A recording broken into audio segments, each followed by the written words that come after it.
हो? कोई जरूरत नहीं पुलिस को मेरे दरवाजे पर बुलाने की। मगर बड़े भैया ये रवि, मैं अभी तक मरा नहीं हूं। घर की छोटी मोटी उलझने मैं खुद सुलझा सकता हूं। साहब जी इन्हें डांटिए, अभी का अभी डांटिए। अरे छोटी मालकिन के गहने चोरी हो गए और ये लोग हम पर शक कर रहे हैं। ये लोग सोच रहे हैं कि वो गहने हम कहीं बेचा है।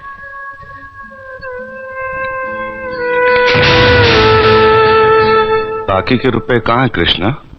क्या क्या पूछा आपने साहब जी? मैं पूछ रहा हूं कि बाकी के रुपए कहां हैं? ये आप पूछ रहे हैं साहब जी अपने कृष्णा से? देखो कृष्णा, गलती हर इंसान से होती है।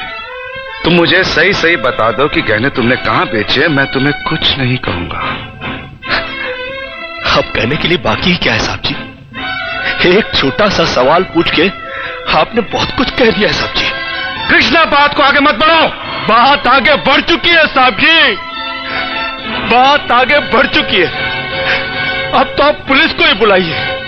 वो जब हमें कुत्ते की तरह मार मार के हमसे पूछेगी ना, अब तो हम तभी बताएंगे कि हम गहने कहां बेच कर आए साहब जी।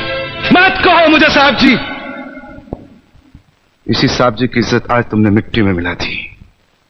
क्या कुछ नहीं किया था मैंने तुम्हारे लिए, उसका मुझे तुमने ये बतला दिया। अरे भैया ये क्या? अरे हट जाओ ज्योति।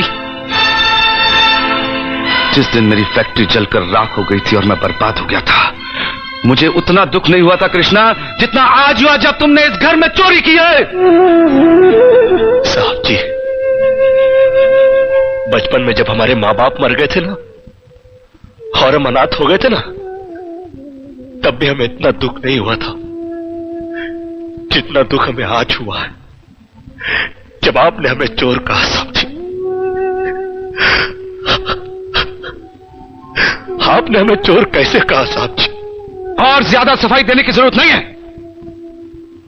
दूर हो जा, मेरी नजरों से दूर हो जा।